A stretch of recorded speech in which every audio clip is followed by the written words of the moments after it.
I did a pork belly that I didn't even do burn ends or anything. I'll saute it basically in cast iron in my wok, and then I seasoned it with a honey sriracha style seasoning, and then pulled it out, took out the fat from the pork, and then I deglazed it using some bourbon.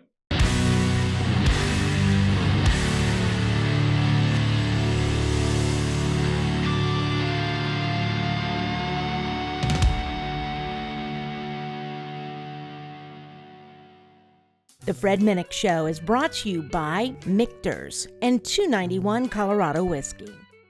And joining the Fred Minnick Show is somebody I share a publisher with, Derek Wolf. How you doing, Derek? Doing well. How are you, sir? Pretty good, man. I'm excited to learn about open fire cooking because, for those just who are not one of the 15 cajillion million followers of yours on Instagram. You're like a god in open fire cooking, and not true. you are so a god, and we're gonna come away with this with like 15 bourbon recipes and a whole pig. I'm just envisioning this next cookout I have. We're gonna roast a pig inside a barrel that still has bourbon in it. That actually sounds kind of good. Come to think of it. That does actually sound really good. Honestly, the funniest part is some of the best recipes come out when people make jokes like that, and you're like, wait, but what it? Seriously though, could you actually roast a hog in a bourbon barrel?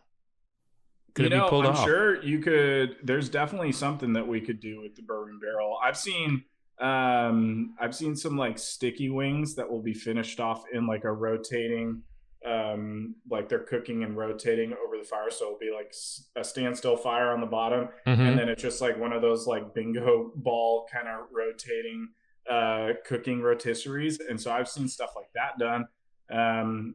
I don't know. I think the best thing with the whole hog, if we're going right off the cusp, is taking those staves and cooking with the staves themselves, because I know lechon, in the Philippines and stuff, is cooked with coconut husks. Okay. So you could definitely do something very, classic Southern in some way, cooking with bourbon barrel staves, whether it's shaved or just using them straight as your wood. That'd be interesting. Well, I'm gonna pump your brain for more cooking knowledge, but I want to get to the bourbons. I actually sent you some really good stuff. I don't send people bad stuff, and I sent you one of my favorite all-time private barrel picks from Maker's Mark.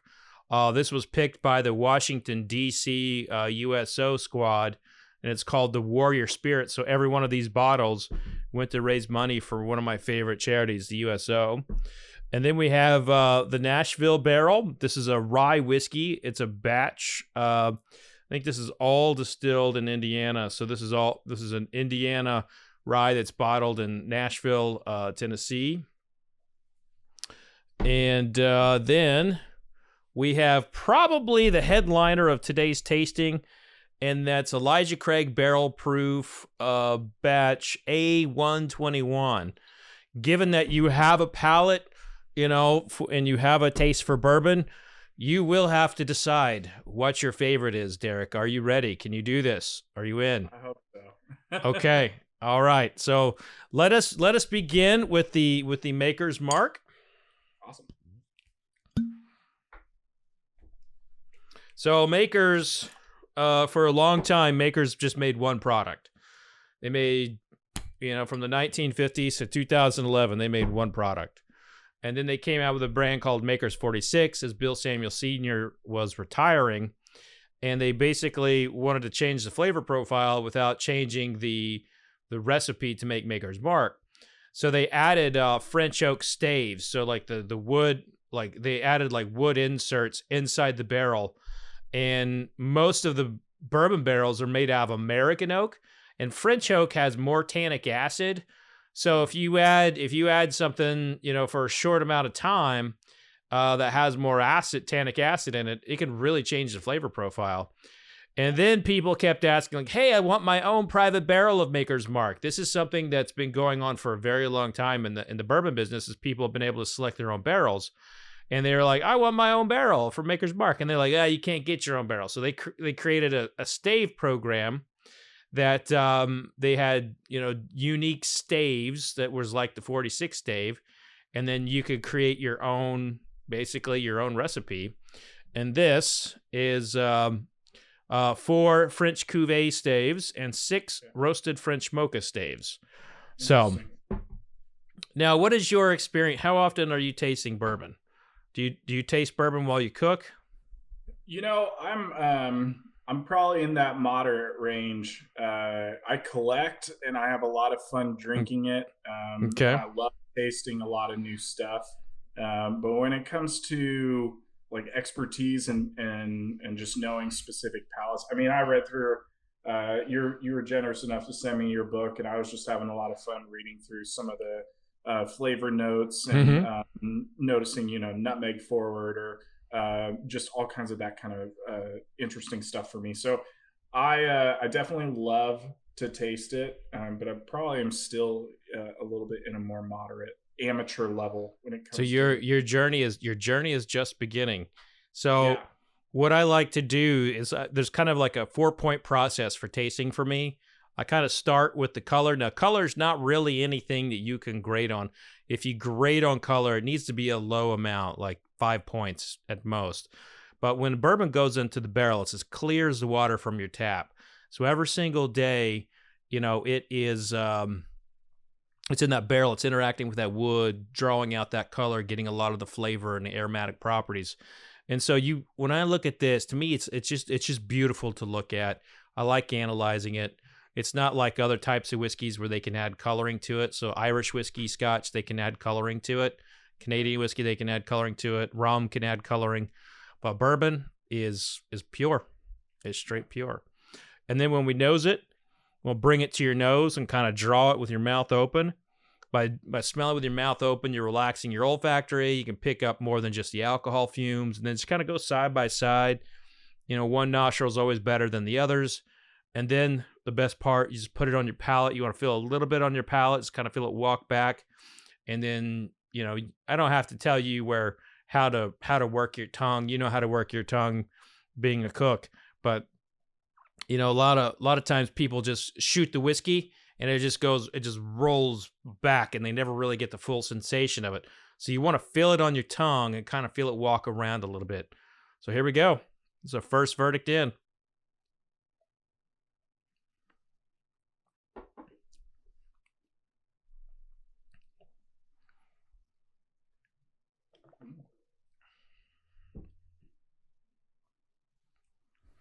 You can taste the staves.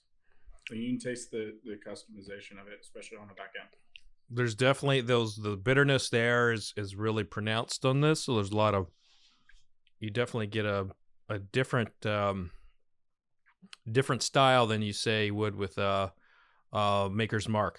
If you taste this blind, you're like, this ain't Maker's Mark. This doesn't taste like Maker's Mark. There's too much like back palate action, But yeah. It is indeed Maker's.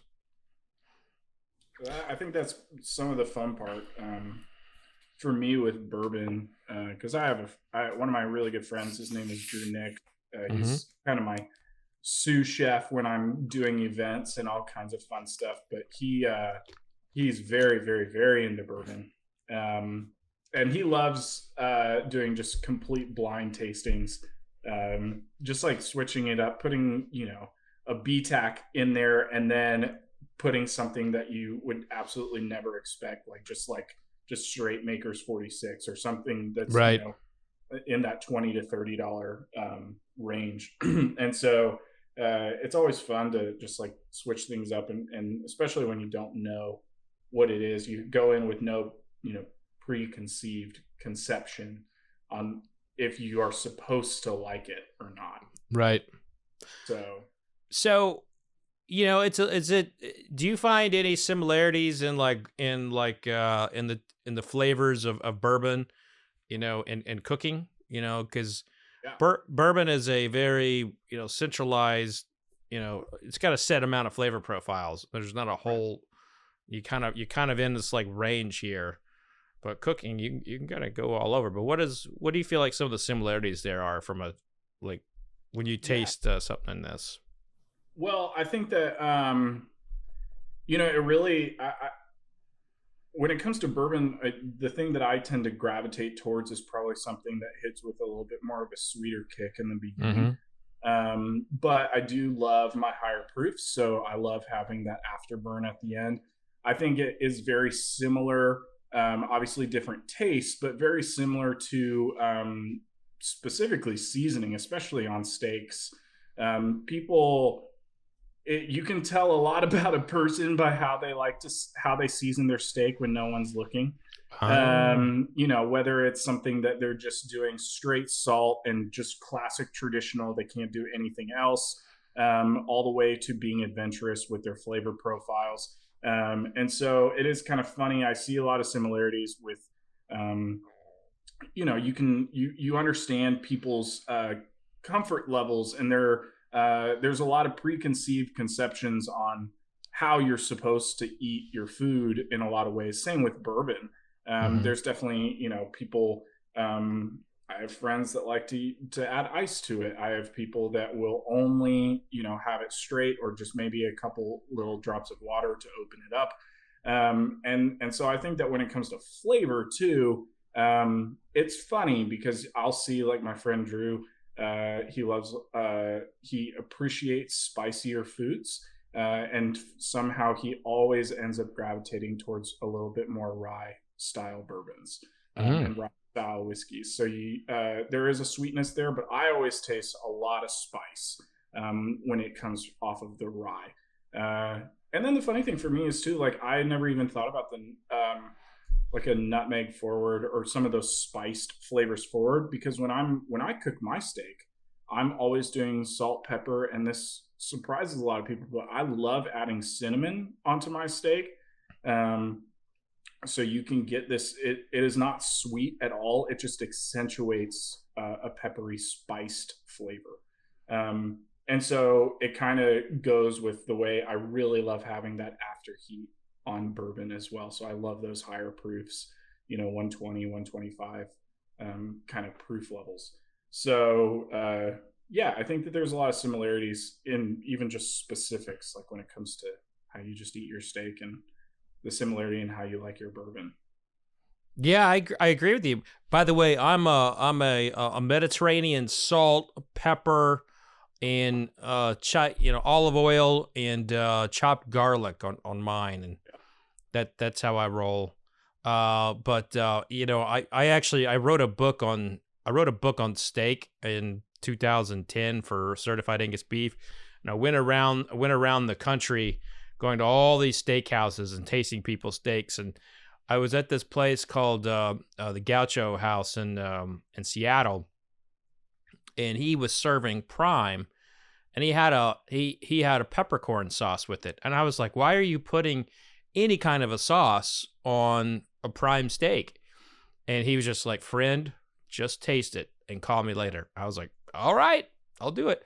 And sure in the shit was it amazing. And I've tried to replicate that sauce, never been able to. So good. But I love that analogy, because meat and bourbon, very, very, very similar in terms of like the range of flavor, because they have range, but they're also narrow, and there's only so much you can do to a steak, and without screwing it up. But a lot of it is how you cook it.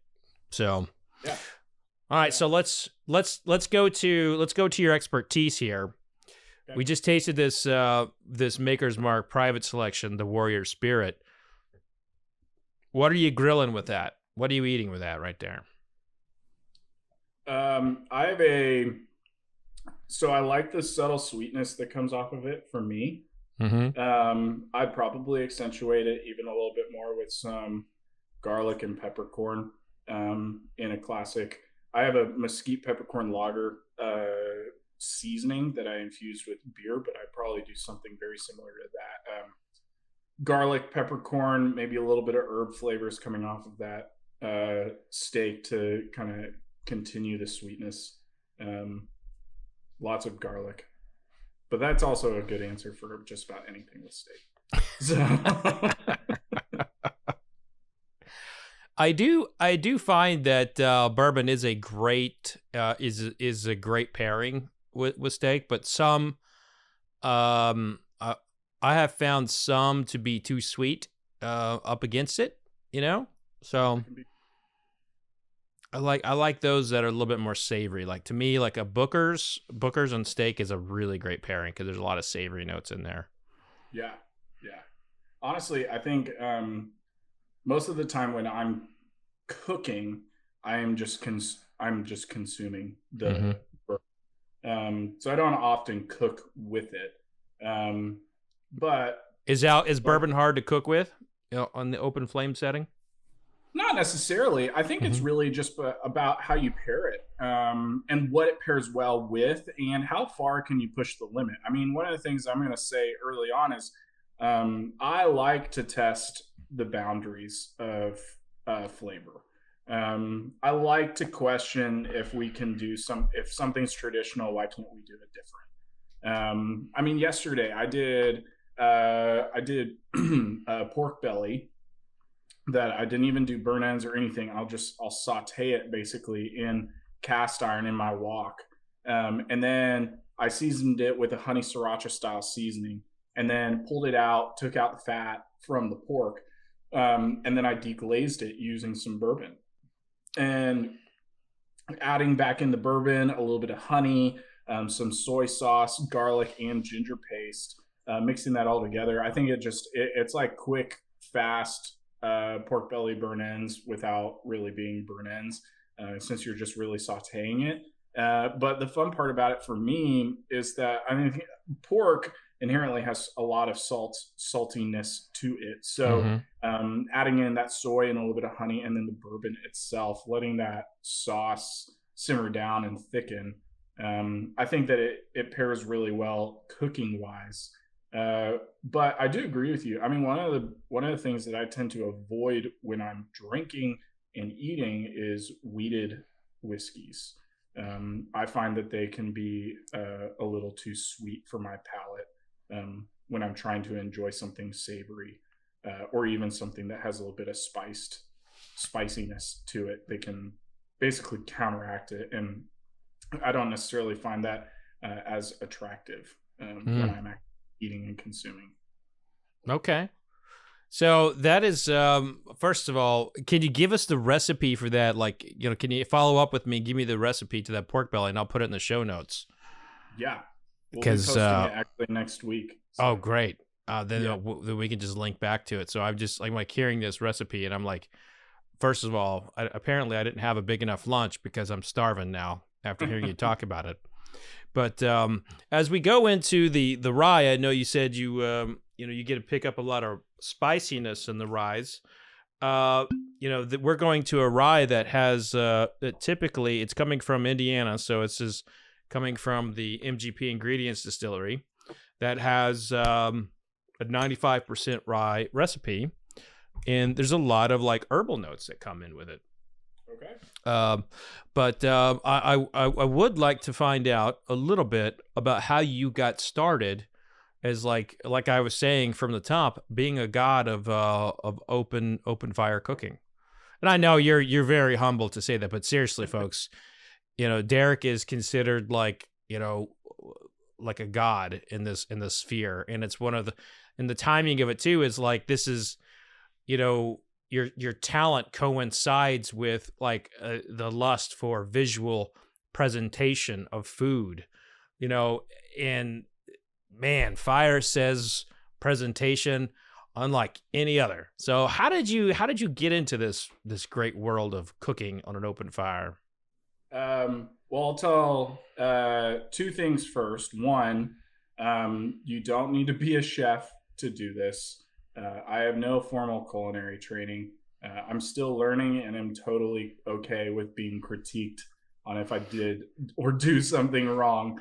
And the second thing is I came straight out of corporate America. So basically 5 years ago, I graduated college. My wife and we got married, and I was starting to do statistical analytics for an accounting firm, which is about as boring as it was to actually say that out loud. And man, I have a creativeness to me, but I also just really love data and seeing trends. And so I watched an Argentinian chef, Francis Malman, on Netflix on Chef's Table. It had just come out, and I just watched this guy cook over fire, like cooking legitimate food, not hot dogs and hamburgers. And I grew up cooking outside, and I come from a family of foodies. All our vacations were centered around food. And it just blew my mind that I could camp or be near an open fire, and it could be something that was legitimate. It was weird because growing up, grilling was one thing, but doing it over an open fire and using fire to cook your food outside of like a grill was just mind-blowing to me. And so graduated, and I remember just saying, man, I need an outlet. So we got a Canon DSLR camera as a wedding present and a fire pit as a wedding present. I just went over to an outdoor shop, bought myself a little popover grill grate, and made myself skirt steak with like a simple chimichurri recipe on a weekend. And literally the minute after I cooked it, I was absolutely hooked. The visualness of it, the smell of fire, the smell of smoke, the smell of meat cooking over open flame. And so I was just addicted to it, and spent the next couple of weekends just the whole time cooking random crap, whatever I could get my hands on. I jokingly say that I'm the Ron Swanson of social media. I do it for a living, but I slightly there's things that I don't love about social media, and so I've always really tried to be authentic in any way possible. And so when I first started the page, I was just inspired by people around me. My wife told me I should just start an Instagram page, and I didn't even really love social, didn't even have one, any social media. And so I started the Instagram page called Over the Fire Cooking. At first, it was just me cooking on the weekends, and then like showcasing some of my favorite chefs and the crazy stuff that they were cooking. And next thing I knew, people were really interested in the recipes that I was writing just for fun for my family. And so we started the blog, and about 2 years into it, I was able to quit my job.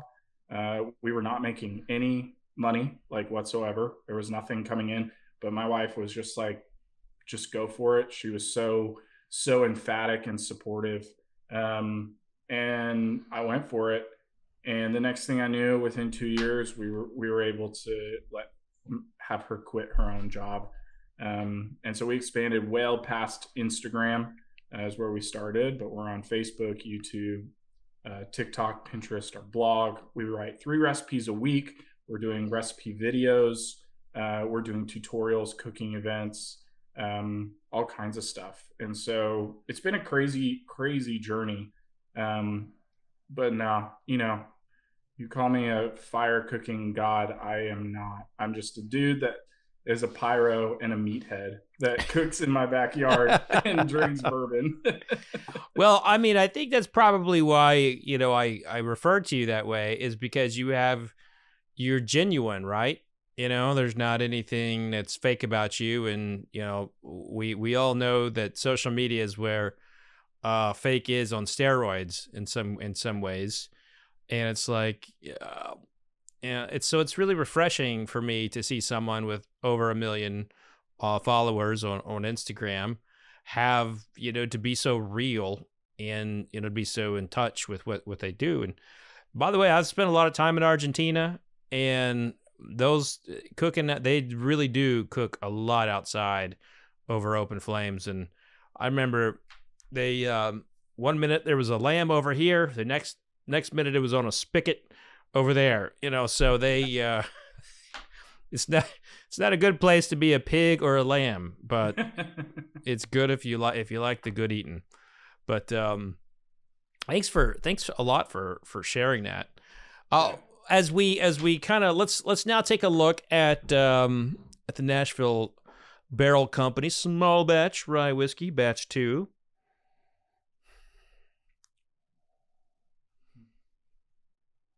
You know what? This guy, I actually get a lot of apple notes. This, I was going to say, this is breaking away from the typical nose of an MGP rye. Yeah. This is very, very different.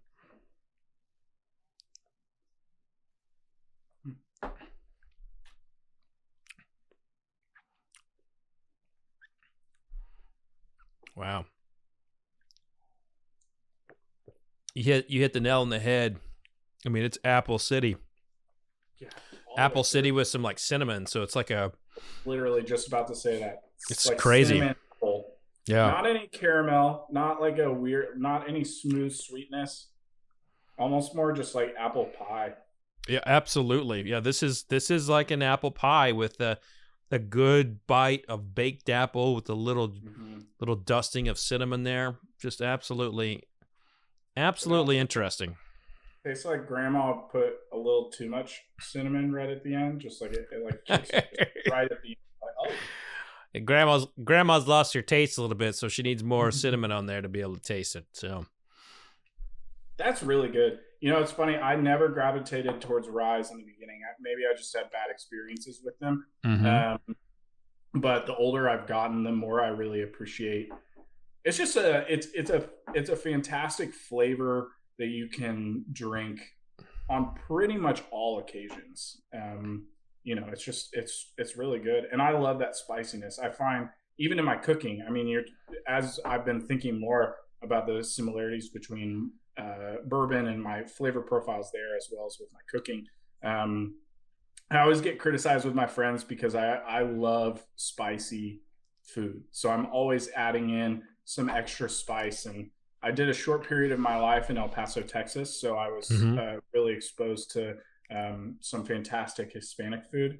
And so I really, really love adding in some fantastic chili flavors and smoky notes, but also a lot of cayenne and just those dried chilies.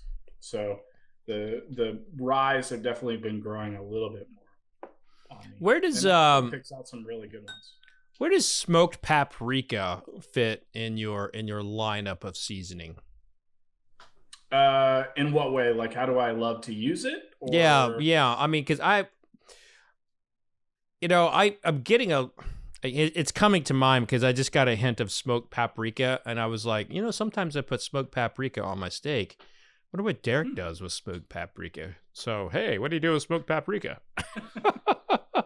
I mean, as I kind of think about it, I don't think I've ever actually put smoked paprika on my steak. But I love it with chicken and I love it with pork.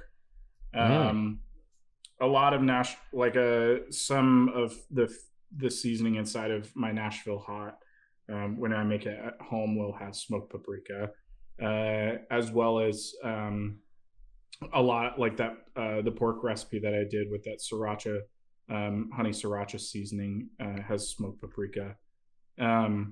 It's really good. The only thing about paprika for me can be is that it can be slightly over. Like once it's too much, it's just too much. Which I think it can be said about pretty much everything on seasoning. But yeah, I do like paprika. It's really good with Nashville hot. That, and I add chipotle with Nashville hot chicken. Is that what you? Yeah. This came up on a recent episode of my show. I got to be careful with Nashville hot chicken, man. You down the too hot and it tastes good, and the next day your belly's just a hurting so bad. Oh yeah. Whew, you got to be careful with that stuff. It's good, man. It's really good, but it's deceptive. It's deceptively hot. And it builds with heat too. It gets if you're doing something that's really insanely hot off the bat, you'll definitely taste it. But when it's one of those where it's like just that upper level medium high, you're going with it, and then you're going with it, and then it's just you can't get enough ranch or blue cheese or anything to stop the burn. So what are your so let's take let's just say in general, what's your top 5 seasonings per protein? Okay. All right. Well, so I actually I work with Spiceology. I make my own seasonings that can be sold on spiceology.com. So I've been working with those guys for a while now, and so I have a few seasonings on there that are fantastic. But when it comes to just stuff that I'm making at home or making by hand or anything like that, I really do love. I mean, salt, pepper, garlic is an easy answer. If we're going most common here at my house, salt, pepper, garlic is pretty easy. Salt, pepper, cinnamon goes fantastic on pork chops. It goes really well on steak. It's just a fantastic combo. I recently made a garlic peppercorn seasoning for steak that was just absolutely insane. Multiple different peppercorns, tons of minced garlic, smash that all together with a bunch of different herbs. So that's one of my favorites.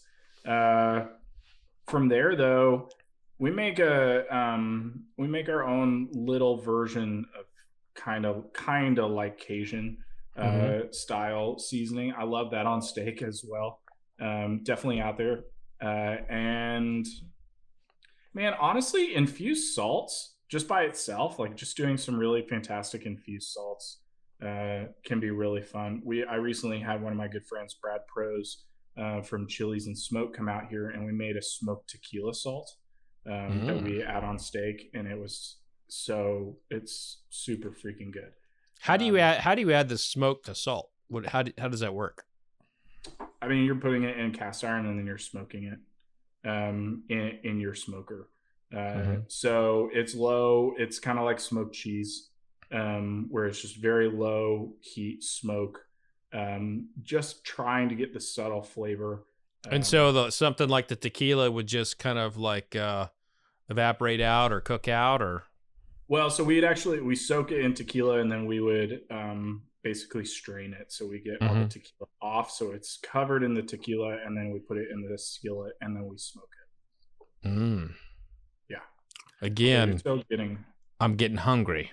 I'm thinking we need to do some bourbon soaked salts now, Derek. That'd be good, man. Let's do it. That sounds fantastic, man. I like now. I feel like I need to start cooking it on an open fire, and one of the things that I have noticed is that wood is underrated and overrated. Like I have found like just basic oak cooks fantastic, and cherry wood, like everyone's all like, go get some cherry wood or hickory. I feel like So talk a little bit about the different types of woods, and kind of what are your go-tos for that good open fire cooking. Oh yeah. Well, I mean, it's not all that much different than bourbon barrels. I mean, white oak is really hard to beat. It's so I'm here in Nashville. Pretty easy to get my hands on oak here. I do really love red oak, especially stuff that's out in California. That's a classic San Maria Southern, and just like California style cooking. Really love some red oak and some white oak. Hickory is somewhat easy to get here. My issue with hickory is that it can be a little overpowering on the smokiness. A lot of people don't know it. They definitely, when you get into cooking, you definitely hear a lot about mesquite being very, very, very smoky. That style wood, and it is very smoky. Hickory can be overpowering. I do like cherry, but specifically wild cherry. So I get lucky. My family owns a campground out in East Tennessee, and so they're cutting down a lot of trees, and anytime they need to like renovate or trees fall or whatever, so they get a lot of wild cherry, and then my father-in-law will season it for me. So I get a chance to cook with wild cherry a lot, and it's just a beautiful, subtle sweetness. really fantastic on pretty much anything. But you know, a lot of people say whatever it is, make sure you're getting some good hardwoods, some fruit woods. Make sure it's kiln dried at least, or something seasoned in some way. You know, not really all that much fun to deal with popping and sizzling and water coming out of the side of your wood, because it's not going to stay, not give you that consistent heat that you need. Yeah, and you know, I remember cooking with like some pecan wood that was not all the way dry. It was not a fun experience, as the meat was kind of smoldery, and you can really impart some unwanted flavors when you don't cook with when you cook with the wrong type of wood. When it gets sizzling like that and smoky, that's when you start getting your white smoke. And even in barbecue, they always talk about this. So you want like the blue smoke, where it's nice, clean. You're getting not overpowering bitter smoke flavor. And I think that, like, very similar to like bourbon. I mean, sometimes too much aging can just be way too overpowering on the flavor profile. And so it's finding that beautiful balance of, just because it's just because it has strong flavor doesn't necessarily mean that you need to be overpowering with it, because it'll just be overpowering. I've had plenty of chicken and stuff that I've smoked that you don't watch the fire or whatever, and the next thing you know, it's a bunch of white smoke, and it's just the chicken looks beautiful because it's that beautiful brown ruby-ish color, but it's just bitter on the outside because the smoke is just bitter. So clean smoke makes a big difference, and that goes for open fire cooking as well. Keeping a good clean smoke, and you run into those issues if you don't have good seasoned wood. So let's go to our what I think is probably our headliner of the tasting. Let's see, Elijah Craig Barrel Proof, batch 121.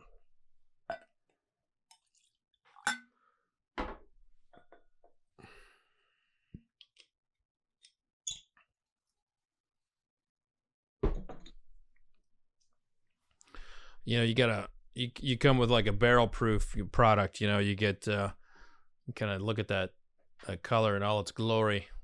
It's just basically, they're just basically slapping out the char and slight filtration to it, and boom, in the bottle. This is obviously the highest proof. Yeah, this is 123.6 proof. The rye was 100 proof, and the maker's was 108.2.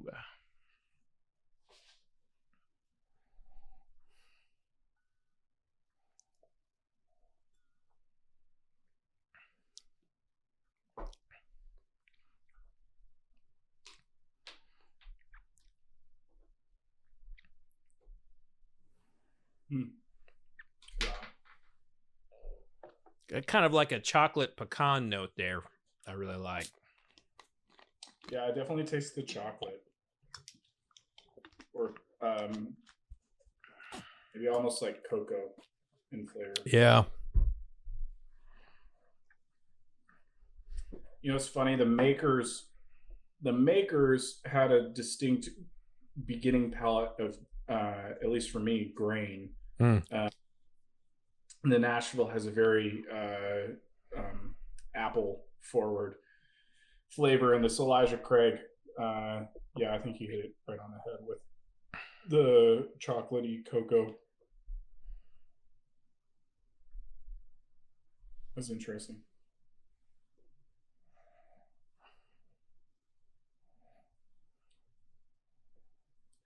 Funny thing too is, not all the time, the proof doesn't necessarily always mean that it's better by any means, just because it has a little bit more kick and flavor and alcohol. Right.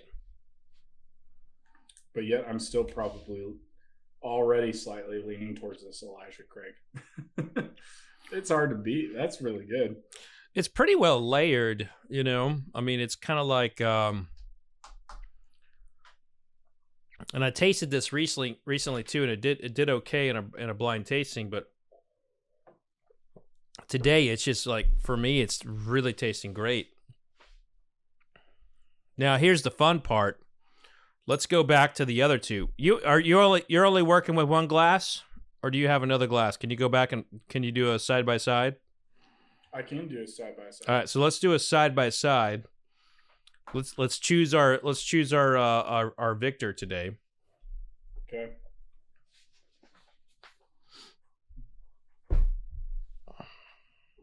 I'm gonna go back to the makers. Yep. With a big old butterscotch on that thing now. Good Lord. I have found that these makers, like private barrels, really need time to open up. It's almost like their whiskey still kind of like readjusting from the staves being added to them. Now that's absolute horseshit. There's no scientific evidence to it, and I just feel like this whiskey changes with oxygen to it. It just smells so different. I can definitely taste the butterscotch notes that you're talking about. Was not expecting that.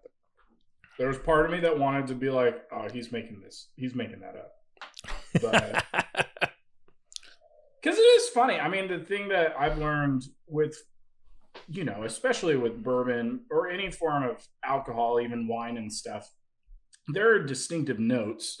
But like everybody picks up some different flavors that come Absolutely. off. There's not a perfect science, but I mean, wine is a different story. I feel like it's a little bit more explored in some way. But well, so here's the thing. There's a lot of pushed on flavor profiles in wine. You have an industry of people telling you this is what you should taste. Yeah. And I do not believe for 1 second that I have the right to tell you that you should be tasting butterscotch in this. I merely say I taste butterscotch. And wine, and I had a very good career in wine. And there's very different, kind of beliefs in tasting in the two genres. I am of the belief that, as individuals, we all have our own flavor profiles, and as individuals, we taste different from day to day. And I slept like shit last night. And when I sleep like shit, that impacts my palate. I had a cheeseburger for lunch, with ketchup and mustard. That could have an impact on my palate. So there's all these variables that have a play on how you taste. And the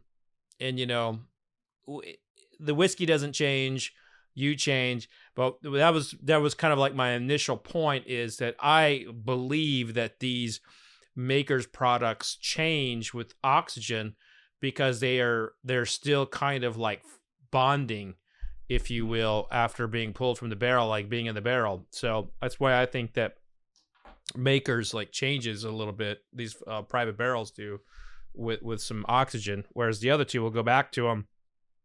There may be a degree of difference, but not nearly as noticeable in my opinion. But that's my belief with tasting, is like we're all individuals and no one should tell you what you should taste. I only try to teach people how to taste for themselves. Right. So I mean, there are definitely overpowering flavors in differences. I mean, shoot, if you go well into the whiskey category and not just specifically bourbon, it's very distinctive in absolutely palate flavor and differences. I mean, and that's probably a distinction between wine and bourbon is almost like saying Cabernet Sauvignon itself and not even just wine in general, because there's probably distinctive flavors that come out of specifically bourbon, whereas like my dad loves Scotch, and I've had Irish whiskeys, I've had Welsh whiskeys, I've had Taiwanese whiskeys. Like, you've had all these different kind of flavor profiles, and so they all vary very differently all because the process is very different. And Absolutely. And like how they, you would taste, if you taste like a Taiwanese whiskey, for example, there is a lot of like side palate bitterness in those.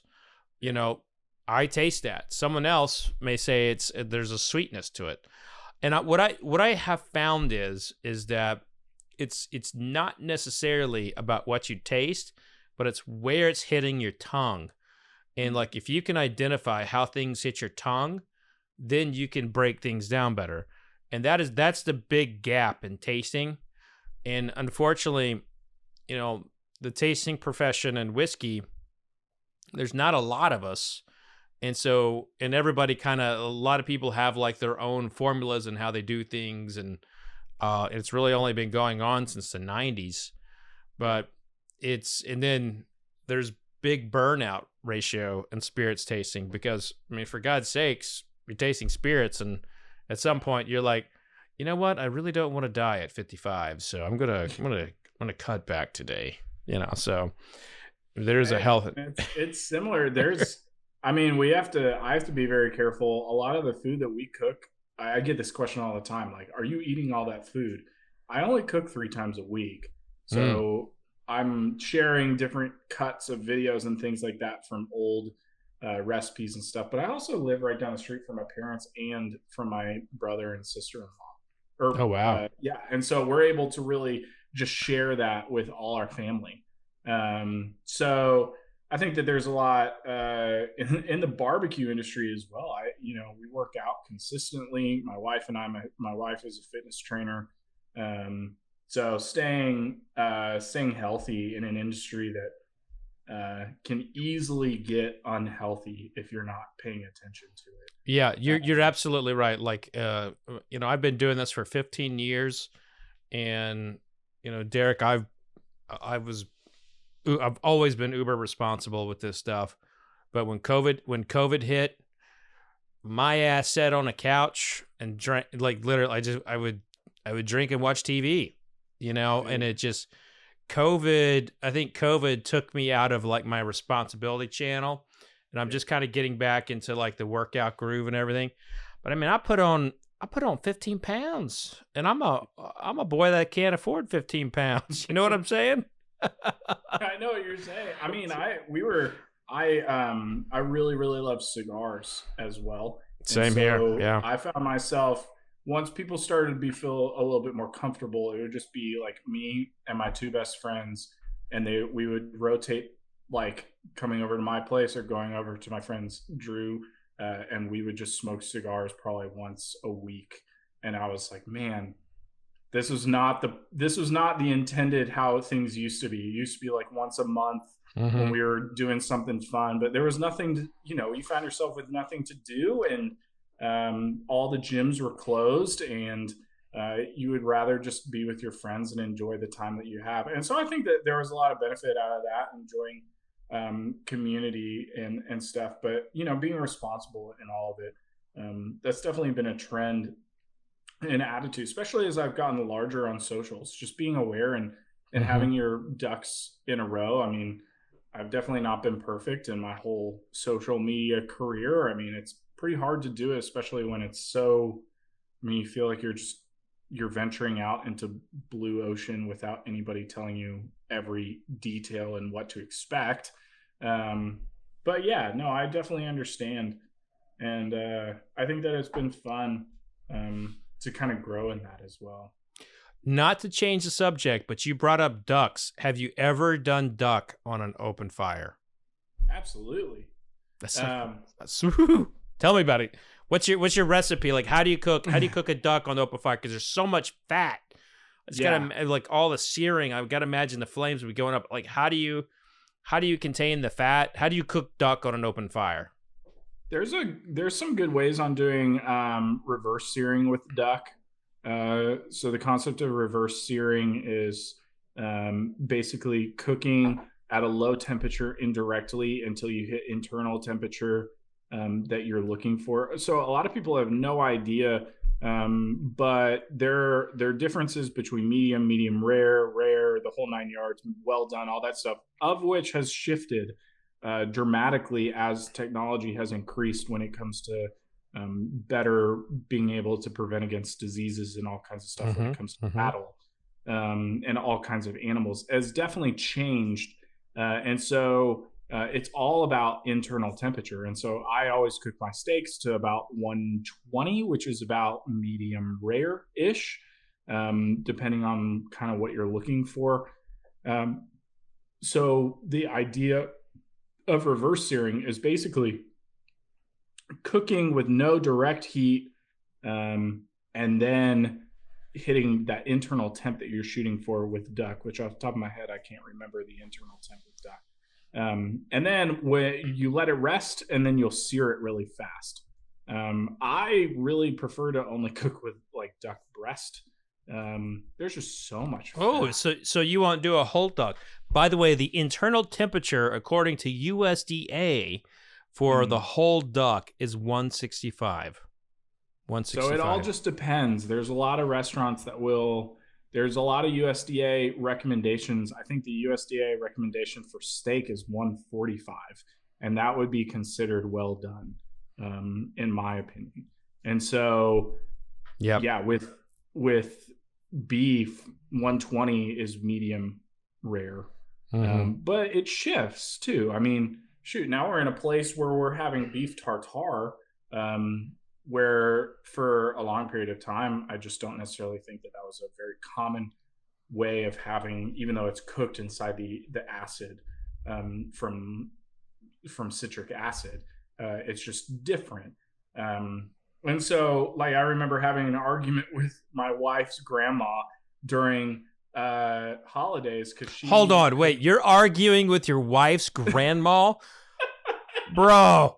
Yeah, listen. No, it was so everybody in family and holiday makes me cook the main dish. Whatever it is, so it's, prime rib or turkey or whatever, which is a blessing and a curse. Just telling anybody that's interested in that. I mean, you want to be the guy that grills, that's great, but then you're also the guy that's up Christmas Eve, prepping, getting things together, making sure it's all good to go. The whole 9 yards. And so I remember my wife's grandma, her name is Margaret. Anyway, we call her Nana. But it's just so funny because she pulled out her Betty Crocker cookbook and said, no, I cooked the steak to 120. I did prime rib, standing prime rib. And she was like, no, that is completely raw. And I was like, it's not. Like, it's 120 degrees internal temp. Like, it's fantastic. It's beautiful. I love this cut, cooked to this temperature. And she gets out her Betty Crocker cookbook from like the 1960s, and the internal temp for medium rare is 145. And so it's funny to me. That's when I kind of started doing research on, like, has the temperatures kind of changed and shifted as technology and our better and just our responsibility with keeping meat healthier. So yes, it has shifted, and it's funny. Now we're at a place where medium rare to chefs is within that 120 to 125 temperature, but it definitely has changed over time. So it's no longer 145. So now with Nana, I get a big prime rib standing roast, and I'll cut her off a 2-bone segment, and I'll cook that thing. I'll pull mine at 120, and then I'll cook hers to 145 and pull it. So yeah, that was definitely a learning moment for me. Well, I think also, like, you got to be careful with arguing with Nana. You're not going to win. Man, she was right.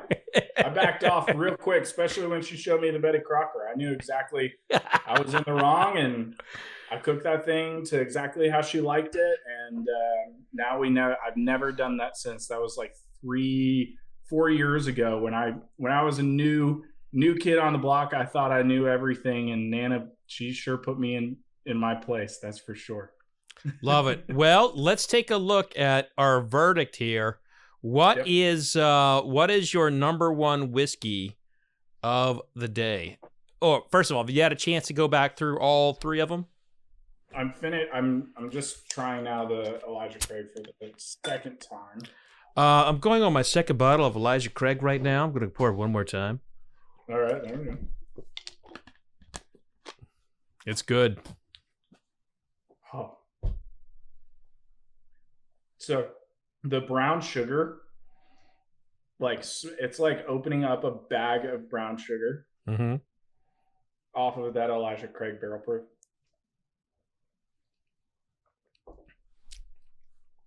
I so badly want to Drew Estate a cigar with this right here. Ooh. There's a sweet, Privada. yeah. There's a sweetness in those, you know. That's been, man. I've been straight up like that is what I go for is those Drew Estate cigars. And the one thing I would say to anybody that's a cigar fan, man, you do pay for what you get. That is true. Yeah. If you're willing to step up your price point, the quality and just the aftermath of it, like it's the same with alcohol. Like you pay for cheap beer and whiskey or whatever, the cheap alcohol, you're gonna pay for it in some way in the morning because it just doesn't necessarily have the quality. I think when we look at the word cheap, you know, like there's a lot of really great inexpensive bourbons. You can spend $15 in Kentucky and get a bourbon that's every bit as good as a $40 one, you know? So, I mean. Well, maybe I should have stated just beer or wine specifically because that's all. Yeah, beer and wine would be accurate. And it used to be Scotch. I think there's a lot more value in Scotch now. But so anyway, do you have a verdict? Can you rank these for me? Because you, my friend, are now being sanctioned as an actual taster here for the American Spirits Council of Tasters, and the winner will get this fine trophy here. So this is the ascot. This is the part of my awards competition, the ascots.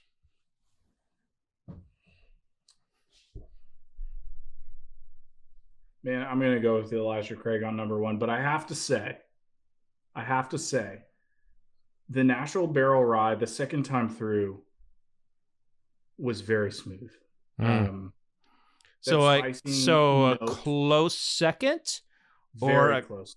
Ooh, I think we almost had an upset Elijah here. Craig is just because it's not even proof. It's not even anything other than the fact that is the type of bourbon that I find myself drinking often. I love the boldness of it. I love the sweetness of it. I said it in the beginning. I really do love a good sweet bourbon in some way. This one has a very powerful brown sugar flavor. It tastes what you hope bourbon would taste like. However, the Nashville Barrel Rye is sneaky for me. The first time I had it, it was sharp, a little sharp for my flavor profile. Definitely had a bite to it. But as I went up in proof and kind of elevated the on my flavor profile, I started to taste a smooth, sweet spiciness to it, which honestly so I think that it's very close second. And the Maker's Mark was absolutely fantastic. I don't necessarily go for that grain flavor in the beginning, but I mean, I would never pass up that bottle. Well, I'm going to tell you, I mean, I think you're on to something with this Nashville Barrel Rye, in that I get a note in here that's like taking a piece of sugar cane. Now, people mistake sugar cane as being sweet. It is not sweet, but get like a raw piece of sugar cane, the chewy. You can kind of chomp on it. It's got like that kind of like earthiness, that beautiness of it. There is something going on with this Nashville barrel rye that supersedes like anything that I ever thought about MGP whiskey, because what he has done here is he has created something unique from a distillery that's basically been like, you can spot them every single time. There's a common note in an MGP rye's dill, the herb dill, like dill pickle. And I get that in every single one of them. Every single one of them, no matter if it's cask strength, 15 years old, no matter what, I get a piece of dill in there. I do not get it in this Nashville barrel. Rather, I get a sugarcane, an incredible sugarcane, raw sugarcane note. So it kind of skews a little bit on that same side, but to me, it's a graduated flavor profile. And I think the blender did a fantastic job on it. But I am with you, the leader in the clubhouse, while the Nashville barrel showed very well. Everyone knows what I think of this particular Maker's Mark selection. I'm very high on it. I love it. I think it's great. But this Elijah Craig barrel proof today is just tasting straight up money. It's so good. It's so good. It is very good. I was slightly thinking the Nashville barrel. I actually did a very limited edition run with Nashville Barrel Company. So we have like a very select few bottles left. So I was. Oh, so you did like a private barrel pick with them? I did a private barrel pick a Oh. couple months ago. It was a 7-year rye. Still probably one of the best ryes. I think they really shifted my opinion on rye whiskey. And so, man, I'll have to send you that one. I honestly thought you were going to try and slip it in under my nose, like do a little Derek Wolf's Over the Fire Cooking barrel.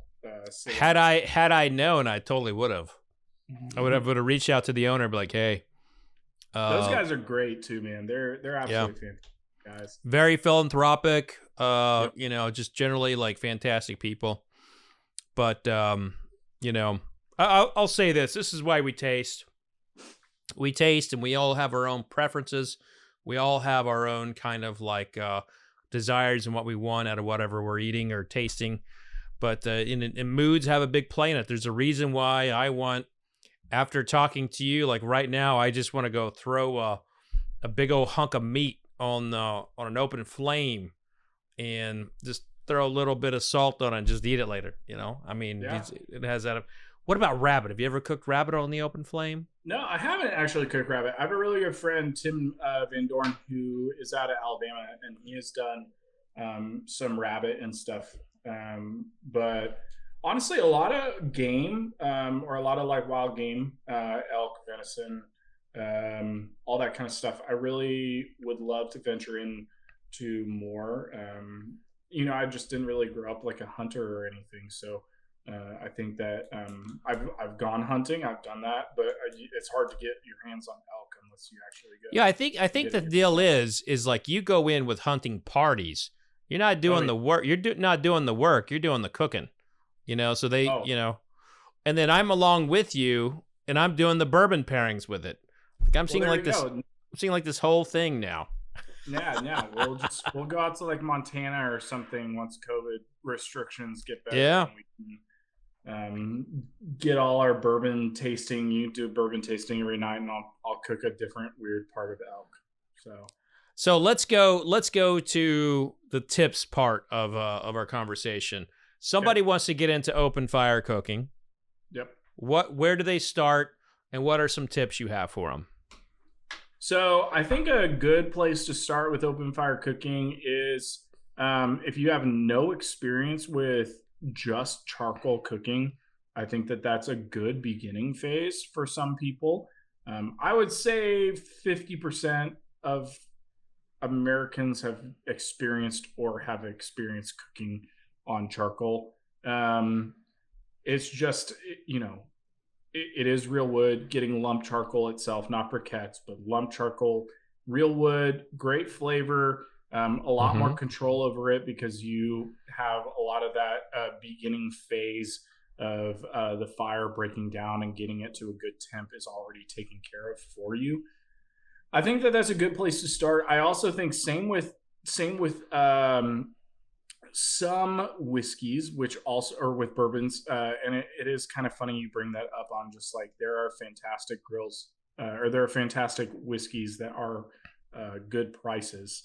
I mean, one of my favorites is Old Granddad. I mean, that's just really great for the money, especially for just just getting out there and having some really good bourbon for a lower price. There are still really good grills out there that are not $1,500 to get started. I mean, there are some fantastic kettle grills that are out there. There's some even just simple pop over grill grates, but there is a little bit of you pay for what you get. If you can get something that has good airflow, you can control it well, and it has good insulation to some degree, you're going to maintain a lot better temperatures, and it will maintain that for a longer period of time. All that being said, though, if you want to get into fire cooking, my number one thing that I always say, so do charcoal, buy yourself something that is a good grill or something that's within your price point. But the second thing is buy 2 of anything you're about to cook, because you might mess up the first one. And then the second one, you'll get it right, or you'll get lucky and do the first one right, and you'll know what you did right, and you can do the second one right, and you got more food. So that's always what I did. The first year of me cooking was basically buying 2 of everything because I knew I'd probably burn, destroy, or undercook the first thing that I started to learn how to cook. And then honestly, just be adventurous with it. There are some do's and don'ts when it comes to cooking over fire, but at the end of the day, it really is up to you. Same with flavor profile and palate. If you love smoked paprika on your steaks, there's no one that can tell you wrong about that. If you like just salt, that's great. Like it does not matter. My only thing I always say to people is, quote, traditional cooking was at one point not traditional. So lobster was once the peasant's food. Barbecue was thought to be of the lesser class. I mean, we crave those. The thing that you esteem the most and the way they cook it was some point not the way that they did it, or it was not even a cut worthy of them cooking. And so I think that we need to stop glorifying the way it's done and start appreciating that there are many ways that it can be done. And so I love that. I think that that's been the one fun thing about fire cooking is the immersion into different cultures, and the immersion into understanding that there are people that think differently than me, and the understanding that, man, there are flavor profiles that are similar yet different. And the fun thing at the end of the day when it comes to fire cooking, and I say this, you brought it up in the beginning, so we're publisher buddies, but Food by Fire, my new cookbook, is coming out at the end of May. And the one thing I say in that cookbook is maybe at the end of the day, we start to find out through fire cooking that we're not all that different when it comes to where we grew up, where we are in the flavors that we understand. I think, you look at Samoan culture and you look at South American culture, you even look at Native American culture, and they all cooked food in pits underground, and they did not have any necessarily direct connection to each other. They just understood problem solving. They're all human. And so I think that it's encouraging. We find ourselves in a place where there's a lot of separation in the world, and maybe just understanding that we're able to solve problems similarly, even if we didn't know each other, might be a good place to start. Well, that's a fantastic point. And, I know we're north of an hour here, and you probably got to go cook a whole cow or something, or a pig. And, we got to do that bourbon barrel cookery thing. That's going to be We'll work amazing. on it. But I do have to say, like, everybody like listening, go check out Food by Fire. It is true. Quarto, the publisher of this book, also published Rum Curious, Bourbon Curious, Bourbon, the Rise, Fall, and Rebirth of American Whiskey for me. And, you know, Eric Gilge is an amazing publisher, a great human being.